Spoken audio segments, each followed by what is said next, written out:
Assalamualaikum warahmatullahi wabarakatuh. Selamat pagi, selamat siang, selamat sore, dan selamat malam bagi semua yang menyaksikan video ini.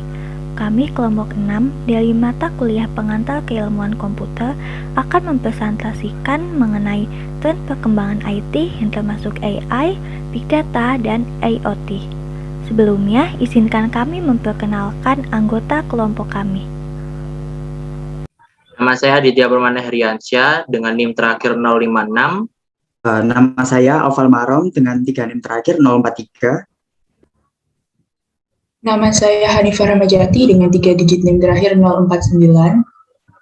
Perkenalkan, nama saya Jasmine Cecilia Putri Effendi dengan NIM terakhir 041. Perkenalkan, nama saya Safa Aulia Faldina dengan NIM terakhir 057. Perkenalkan, Dewa Hadana Jiha dengan 3 digit NIM terakhir 046. Oke, apa aja sih yang bakal dibahas? Part pertama, review teknologi yang ada di masa depan. Part 2, kenapa harus AI?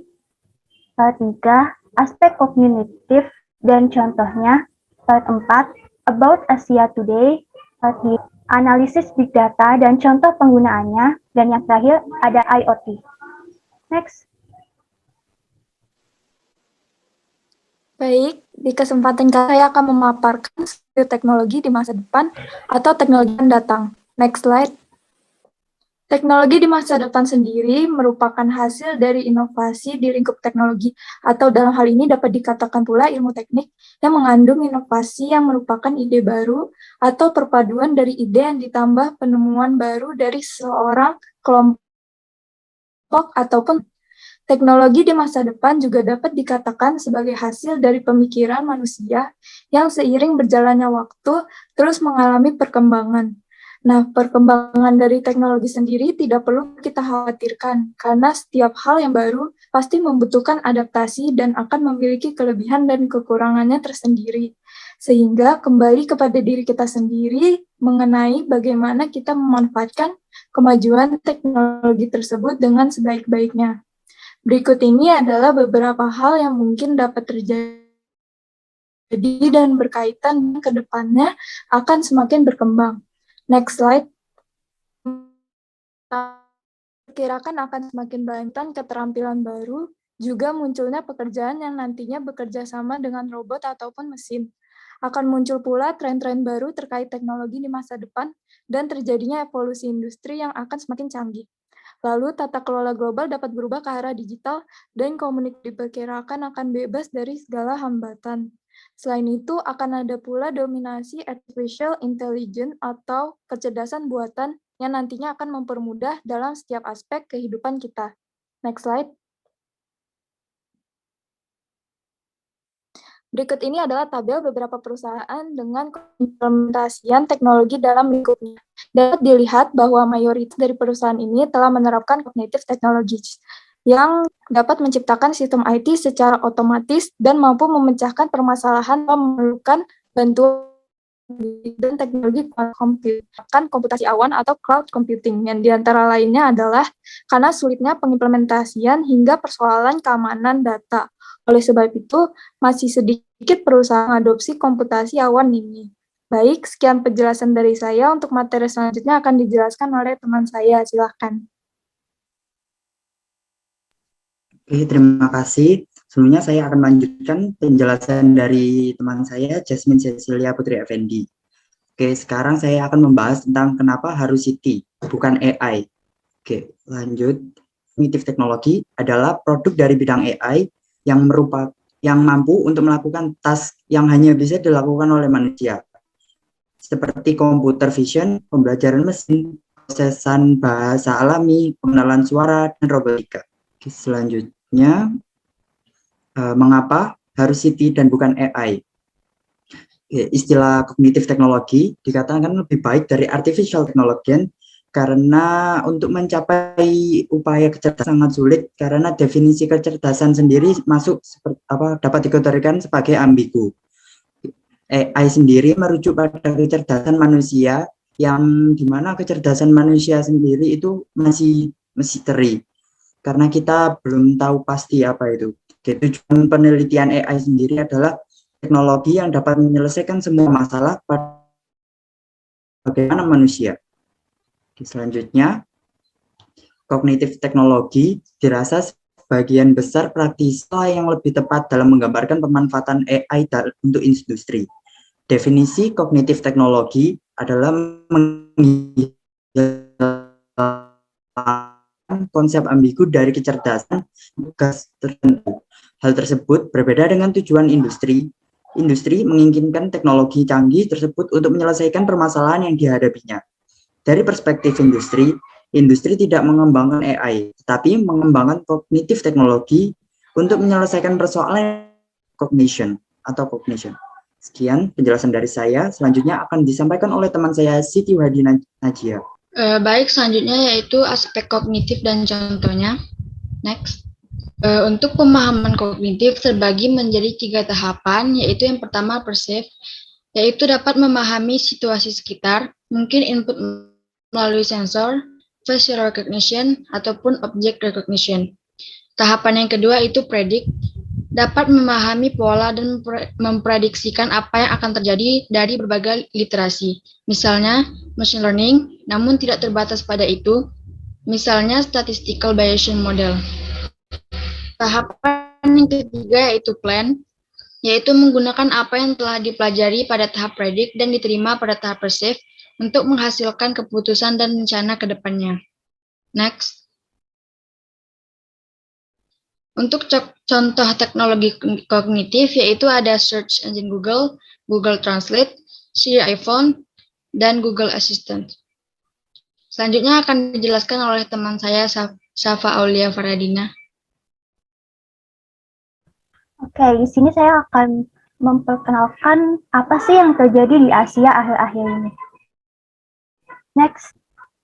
Yang pertama, pada tanggal 9 September 2021, Hong Kong Convention and Exhibition Center mengumumkan selesainya pemasangan infrastruktur 5G yang akan menandai era baru dari digitally elevated yang terhubung secara digital.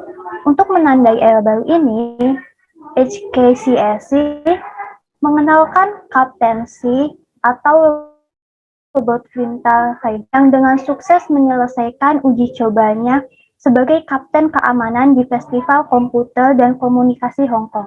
Jadi, bagaimana sih cara kerja dari robot ini? Kaptensi menggabungkan jaringan 5G dan teknologi kecerdasan buatan yang dilengkapi dengan kamera pengintai beresolusi tinggi, kamera pendeteksi inframerah, dan sistem sensor untuk mendeteksi asap dan api. Kaptensi dapat memainkan peran yang sangat banyak, termasuk penerapan manajemen kerumunan atau tindakan pencegahan pandemi, seperti siaran pengingat jarak sosial. Ketika seseorang menunjukkan suhu tubuh yang tinggi atau tidak memakai masker, kaptensi akan langsung mengirimkan gambar real-time ke ruang kontrol keamanan, sehingga tindakan tindak lanjut yang tepat akan diambil. Next. Yang kedua, yang baru terjadi beberapa hari lalu, Expo Asia edisi ke-16 berlangsung pada tanggal 27 sampai 30 Oktober 2021. Expo ini menampilkan produk, solusi, peralatan dan teknologi terbaru yang ramah lingkungan, yang akan membantu semua orang, mulai dari pembuat kebijakan hingga produsen dan konsumen, membuat keputusan dan bertindak dengan cara yang benar, lebih ramah, baik terhadap lingkungan. Terdapat 9 zona tematik dalam pameran ini yang mempromosikan pertukaran industri. Salah satunya yaitu Green Buildings and Energy Efficiency. Di zona Green Building dan Energy Efficiency ini, mereka membahas mengenai penggunaan listrik di gedung-gedung yang menyumbang lebih dari 60% emisi karbon di Hong Kong. Sebagai tanggapan, zona ini menampilkan sistem dan profesional yang mengurangi emisi karbon dari bangunan dan meningkatkan efisiensi energi. Dengan Blue Sky Energy Technology memamerkan teknologi IoT dan analisis Big Data untuk pemantauan gedung cerdas yang dapat meningkatkan kinerja hemat energi gedung. CLP Innovation Enterprise, anak perusahaan CLP, menggunakan platform online Smart Energy untuk menunjukkan berbagai solusi dan metode pemantauan energi untuk mengurangi jejak karbon.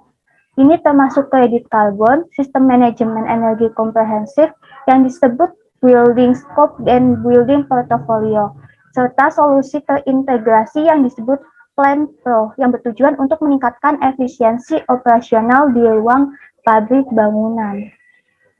Oke, next slide. Untuk materi selanjutnya akan disampaikan oleh rekan saya, Aditya Permana. Untuk selanjutnya ada analisis big data dan contoh penggunaannya. Next slide.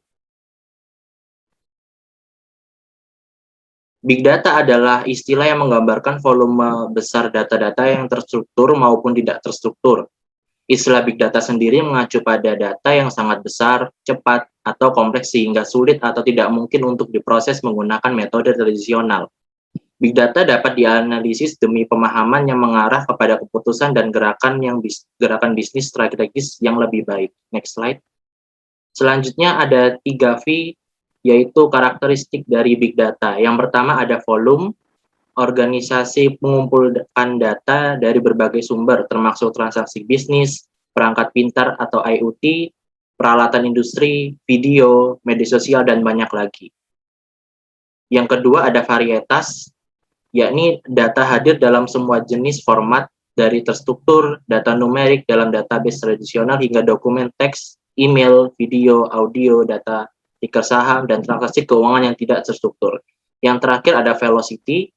Dengan pertumbuhan Internet of Things, data mengalir ke bisnis dengan kecepatan yang belum pernah terjadi sebelumnya dan harus sangat tepat waktu. Next slide. Selanjutnya adalah beberapa contoh dari penggunaan big data, yaitu yang pertama untuk mempertahankan konsumen, untuk manajemen risiko, yang ketiga untuk inovasi dan pengembangan produk, yang terakhir ada untuk berbagai aspek kebutuhan seperti sarana, transportasi, dan kesehatan. Next slide. Selanjutnya akan dilanjutkan oleh teman saya, nih, Hanifah Ramajati. Pada bab ini, saya akan membahas mengenai Internet of Things. Next slide. IoT atau Internet of Things adalah interkoneksi melalui internet perangkat komputasi yang tertanam dalam objek sehari-hari, di mana ini memungkinkan mereka untuk mengirim dan menerima data dari perangkat lain tanpa perlu adanya partisipasi manusia. IoT dan masa depan yang menarik. Komponen IoT yaitu yang pertama, sensor atau actuators. Sensor ini sebenarnya menjadi utama antara perangkat IoT dengan perangkat elektronik lainnya karena mampu mengubah jaringan standar dan pasif menjadi sistem aktif yang dapat diintegrasikan ke kehidupan kita. Umumnya, sebuah perangkat IoT bisa memiliki lebih dari satu sensor, tergantung pada pemakaiannya. Sensor yang terpasang ini bisa menangkap atau mendapatkan informasi dari hal-hal tertentu seperti sensor gerak, suhu, udara, panas, dan lainnya. Yang kedua, perangkat IoT bertindak sebagai media untuk melaksanakan fitur-fitur IoT dan menerima request atau mengendalikan perangkat bagi sensor. Ketiga, konektivitas internet yang berfungsi sebagai penghubung dan pertukaran informasi yang terjadi pada IoT. Konektivitas yang dibutuhkan harus stabil agar pertukaran informasi berjalan lancar. Yang keempat, AI atau Cloud Data Center berfungsi untuk menghubungkan sensor dan perangkat dengan internet melalui penggunaan infrastruktur cloud. Dan yang kelima, IoT Backend, yaitu memiliki beberapa fungsi sekaligus, menjadikannya sebagai komponen integral dalam IoT. Cara kerja IoT, langkah pertamanya dimulai dengan sensor yang ada pada perangkat IoT mengumpulkan data dan bereaksi berdasarkan data yang terkumpul. Sensor dalam perangkat IoT ini dapat mengenali perubahan suhu, suara, sentuhan, dan lainnya.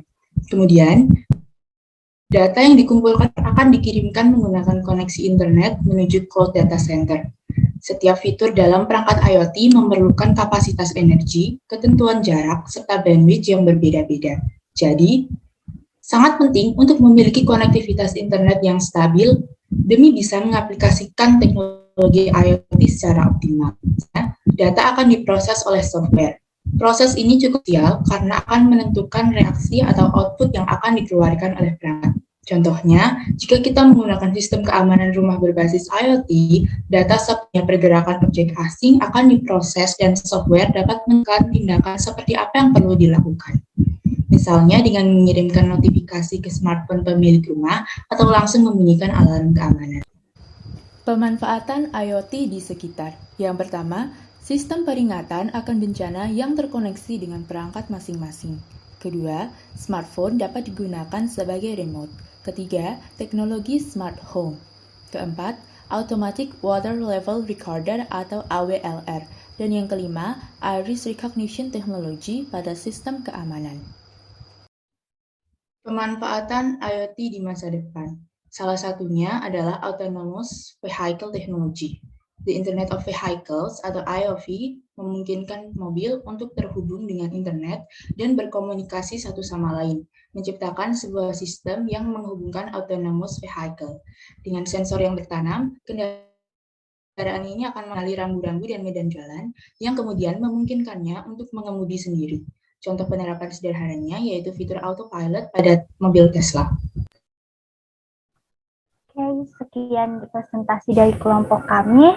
Terima kasih atas perhatiannya dan mohon maaf jika banyak kesalahan.